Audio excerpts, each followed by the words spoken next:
What's this? 4th of July? Yeah. Red, white and blue. Go and change.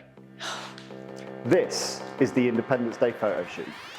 And boom, there we go. She's in the Star Spangled Banner, the Stars and Stripes, for the 4th of July, this Independence Day shoot. Look how happy our British Zoe looks in this outfit. Glamorous to the last. We will be shooting Zoe today and showing you how you elevate this style of shoot into something a little bit extra and something a little bit different, just with a few simple lighting techniques, a few simple color theories, and a few simple props. Let's start off though with my workhorse light. We've got a massive octabox here. It's called an octabox because it has 8 sides to it. And we've got it attached to our C stand here, so it's nice and secure because it's quite a big light. I want it nice and secure. That's why I've used a heavy stand here that isn't going to fall over. I'm going to lift my light up here and angle it slightly down from a high position there. And it's going to be angled down towards Zoe at 45 degrees roughly there to the side, giving me a nice clean space to shoot through. We've got a simple white backdrop, which means that our reds and our blues from the swimsuit is going to pop off of that backdrop, and we're just going to see what this simple one light setup has in terms of a look for the first photograph. Remember, we're just looking at the lighting, just making sure that our main light, our key light, is exposing the image correctly. We're shooting on the Canon R6 with, once again, my workhorse lens, my 24-105. f8 on this one, 160th of a second for standard shutter speed sync. And we're at ISO 100 to maintain image quality, and we're shooting at RAW. Zoe's going to pick a pose here for us there. Very simple. Yeah, that's the Zoe Lucas pose. That looks great. And in 3, 2, 1, shoot. There we go. And there's our first picture there. Americana. Very simple. Off with a little bit of grey because there's a little bit of fall off there from this light to the backdrop. If we really wanted to make that one pop in a bit more of a pop arty sense, what we could do is we'll just remove the layer. If we come in here, on this Ellen Crom softbox, this is all attached by Velcro, so we can actually remove this double layer of diffusion. And what the diffusion gives us is soft light coming through. Disperses the light, makes it go in all sorts of different directions, and nullifies it slightly so that the edges of the shadows are slightly softer. By taking that off and leaving this silver light, what we've essentially done is we've created a silver beauty dish, a silver light with no diffusion there at all, a sort of hard light source. It's going to be in the same position there, shooting straight towards Zoe, and I'm not going to change a thing. I reckon that without changing a single setting on the camera or a single setting on the light, I reckon this one's going to come through just a little bit brighter. Let's just see how this looks here. Zoe's going to do the same pose, and in 3, 2, 1, go. We shoot the same picture, and whammo, look at that, there we go. Instant difference. We've got a much lighter backdrop. It's gone from grey through to white, and we've got shadow on that picture. There's a shadow coming across the backdrop, but more crucially, there are actually sort of shadow and darker areas within the face and within the arm. And what this is doing is it's replicating what the sun might look like on a bright day outside with no clouds, sort of directly straight down. So it gives us instantly a more summery picture for this swimsuit shot. Now that's what we can do with lighting to give us a more high-end fashion look to this shot, but what can we think about with regards to colour and colour harmonies and colour combinations? Well, the swimsuit here is red, white and blue, like all good flags in the world are. They're all red, white and blue. And we have to think about, looking at those colours, what colour combinations are going to work best. And the first one that comes to mind when I think of red and blue is what I like to call the Superman combination, and that's a triadic colour scheme. If we were to bring up a colour wheel and draw an equilateral triangle between 3 points on the colour wheel, that would be a triadic colour scheme with 3 colours working in balance and in harmony together. And in Superman's case, that is a red, a blue and a yellow on the other point of the triangle. So what we're going to do is we're going to encourage Zoe just to get offset for a second. And up here, I've got what I call a sunflower yellow backdrop. And in about 2 seconds time, for you, dear viewer at home, That backdrop is going to come down and give us a whole new set on the studio, but it's going to take a little bit longer than 2 seconds in real life. So we'll see you in a minute.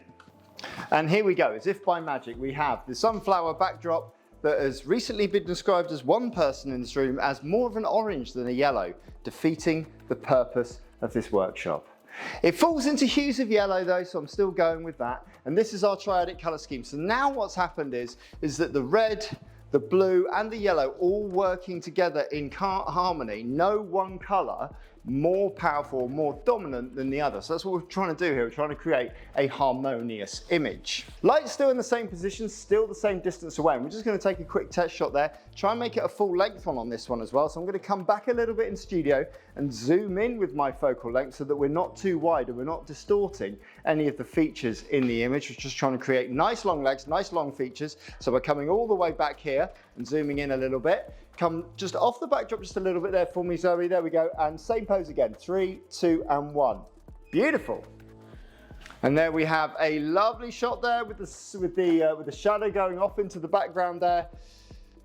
Simple look straight into the camera and those colors working together, and that does look more yellow than orange, just like I predicted. Good. It looks like a sunflower. That's why it's called the sunflower backdrop. Now, how can we elevate this even further? Well, for this shoot, we're going to bring in 2 new lights. We're going to bring in 2 kicker lights on either side. We're going to bring one in on this side here behind Zoe, shooting in at 45 degrees at an angle, slightly higher than where she is there. And we're going to bring a second light over here in exactly the same position, but on the other side here. These 2 kicker lights are going to act as rim lights and just separation lights to give us an elevated look off the backdrop and give us a little bit of highlight down the sides and maybe help as well just kill some of that shadow area just falling on the backdrop there. Straight into camera again there for me, Zoe. Exactly the same pose again there for me. Easy as that. 3, 2, and 1. Beautiful. Bring that knee across you just a little bit more there for me. And 3, 2, 1, go. Beautiful. Just a tiny little bit of elevation there on the shot from the previous one with those tiny little bit of highlights there in the hair and in and around some of the skin tones. Not quite enough impact there for me on those ones. So all we need to do is we need to bring those lighting ratios a little bit more into unison. So we're just going to increase the power of these side lights here, pop them up. And I'm actually going to double the power because I want to see what this looks like really, really popped up. And we're just going to turn them slightly more towards the background than they are towards Zoe, just to see if we can just flatten out some of the shadows on the background and flatten out some of the color and give us an even lighter shade of yellow there to push it even more into yellow and away from orange. Same pose again there for me, Zoe. Independence Day, come across this way just a little bit. That's perfect. And in 3, 2, 1, go. Beautiful. There we go. And now we have real highlights on the arms, real highlights in the hair, and real highlights down the legs. And that shadow has almost completely been killed there off the backdrop so that we have a nice blended look to the picture, not one that's dominated by a single light shadow. But how do we elevate Zoe even further in this shot to make her look all Independence Day and all amazing? Well, let's have a little bit of a play. Let's have a little bit of an experiment. I'm going to bring in a couple of gels to this shoot. I'm going to bring in a blue gel, and when I find it, I'm going to bring in a red gel as well. And we're going to see how adding a blue gel and a red gel elevates this shot even further. It's going to take me a couple of minutes, but it's going to take you a couple of seconds. Okay, so now we've added a red gel here and a blue gel here. Quick health and safety warning: if you are adding gels to your lights, make sure that the lamps that are used as modeling lamps are LED lamps, so they don't heat up. My ones are LED lamps, they won't heat up and therefore they won't burn through the gel. Although when I was a trainee photographer in around about 2005, I set fire to the studio by leaving a gel on in a lamp that had a modeling bulb in, that was like an old-fashioned bulb that got really, really hot. It's true. It's just a true story. There you go. People like stories. There's a story. Nearly lost my photography job 6 months in, and I would never have been here talking to you. Anyway, right, we set it up, and just by not changing a thing, just by putting the gels in, let's just see how the shot looks. So again, we've got no diffusion on our main light, it's still at the same power coming out. We've got the blue gel on the left-hand side now, and the red gel on the right-hand side. Little salute there from Zoe, here it comes, and in 3, 2, 1, go. There's your shot there. Let's see how that looks. Well, there's a little bit of red on that side, on the far side, where the main light isn't exposing. There's a little bit of red that's come into the shadow, but not too much. There's a few little accents. There's not much of the blue working in there though. And that's primarily because the main light source, which is undiffused, is working on this side. So this blue light that's coming out here is actually working in an area where there's already white light. So all it's really doing is it's just adding a bit of blue to white light that's already there. And what that does, scientifically, Zoe, is it doesn't change anything at all. It just makes everything just a little bit brighter, but it doesn't change the hue of the light, because white being an accumulation of all colors means that if you just add another color to it, you're not really adding anything else to it. Does that make sense? Perfect sense, that's wonderful. So what we're going to do is we're going to amend this lighting setup very slightly to try and create something just a little bit more dynamic. So I'm going to come away from the non-diffused main light, and we're going to diffuse it all back up again, zip it all back up. Again, that takes about a minute to do, but for you guys, it's only going to take 2 seconds. And there we go, we're all zipped back up there, fully diffused. I'm not going to have my main light on either side. I'm going to try and place it right behind me here. So it's going to be shooting just above me and almost on my shoulder, if that makes sense there. What we'll do is we're going to pop the power of that light up quite significantly, because as we discussed before, the diffusion of the light is going to reduce the power of it. So just put it up there to full power to see if we can balance it out. And we'll just take a test picture here. What this means is, if we come in here, is that this main light is now not working on the one side, it's working right down the middle. So that everything on the sides should be highlighted by the red and the blue accent lights. Yeah, fingers crossed, Zoe. We'll just take a half-length shot here for me, exactly the same pose again. And in 3, 2, 1, go. Let's just see how that one looks there. Beautiful, good fashion beauty lighting there. And we're starting to see accents of red and blue just starting to come through, but not coming through as powerfully as I want.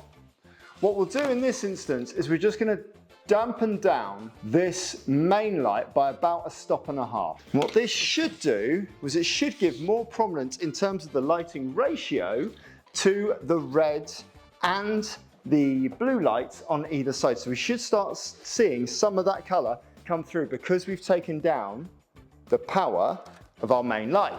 Boom. And now we're starting to see some blue accents on the side there and some red accents on the side there. What we can do here to make those even more powerful is we can just add a little bit of power onto our red light. And we're going to try and add a little bit of power to our blue light. I'm just going to move our blue light in just a little bit there. Another thing there, using the inverse square law, so move the light in just a little bit to give us a little bit more power, a little bit more prominence. Exactly the same pose again there for me, Zoe. 3, 2, 1, go. Perfect. Now we're starting to see we're painting a little bit more with color and painting a little bit more with light to give us a slightly elevated approach to this shot. But how do we elevate the amazing Zoe to make her look like a real Independence Day centerpiece for this shot? We're going to elevate her by literally elevating her. What we've got here is got a very simple posing block in studio, and we've managed to stick some of this glitter ball style decoration to it. And come in and have a look at that glitter ball style decoration. It makes what looks like a boring grey block look like something that's a bit different, a little bit elevated, and has something of a bit of sheen, something of a bit of sparkle to it. We're going to get Zoe to stand up on the block there for me. Now, Zoe has gone up. So what that means is all of our lights have to follow suit if we want to maintain the same lighting and the same level of exposure. So we're just going to bring our main light up there, and we're going to bring our kicker lights up. The studio setup has just moved up the same distance as Zoe has moved up on the block there. And by bringing her up as well, what that means is that I can come just down a little bit lower and get a slightly different angle, still at full length, but really make her look like she's on a plinth, on a podium, something that deserves to be showcased. In 3, 2, 1, go. Beautiful. And then once we're happy, once we're happy with the way that looks, and I love the way the red is kicking in to the hair there, kicking into the side. I love the way the blue is giving us accents on the side now. That gives us something slightly different, slightly elevated. Come in here. This is a reflective surface. So what it's doing is it's reflecting some of the orange, but it's also reflecting some of the studio floor. So we're just going to change it slightly. What we're going to do is we're just going to move the block more into the studio so that when it reflects, it's only really reflecting the orange from either side. And we're just going to change our position slightly, watching for those reflections so that we get an even distribution of colour on the side of that block. We're going to move our kicker lights to match. So Zoe, jump up on the block there for me. Our kicker lights come back just a little bit there for us. Zoe's looking stunning. It's the one thing we haven't had to worry about on this shoot. Here we go, same pose again, and in 3, 2, 1, and relax. Well done. And there she is on the plinth, looking amazing. The pose is working, the podium's working, the outfit's working, the model's working, the lights are working, the camera's set up, everything's ready to go. Now we can start to free pose. And every time you see a flash, we're gonna do something different. Trying to harness the real spirit of the United States of America in these shots. Okay, and change. That's great, just keep going there. Love it, keep going. I kind of like what you did before with that whole thing there, that's good. And again, beautiful, really move the hips there for me on this one. Lovely, lovely, love that. And again, and eventually through that posing, you get natural smiles, natural looks, and something that's just a little bit different with an elevated, obviously slightly comic approach sometimes there with Zoe. Who knew? You can get down there if you like. There you go, perfect. Zoe, how would you describe your experience with us today in just 3 words? Elevated. Patriotic.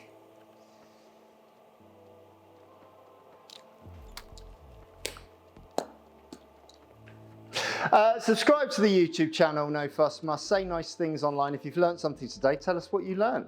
If you've enjoyed this video, say nice things about it. Recommend it to other photographers and other people within the creative sector. And hopefully we'll see you next time where Zoe will be wearing something else patriotic. Something else that's red, white and blue. It's not the flag of Luxembourg or the flag of the Netherlands or the flag of France. It might be something a little bit closer to home. See you next time.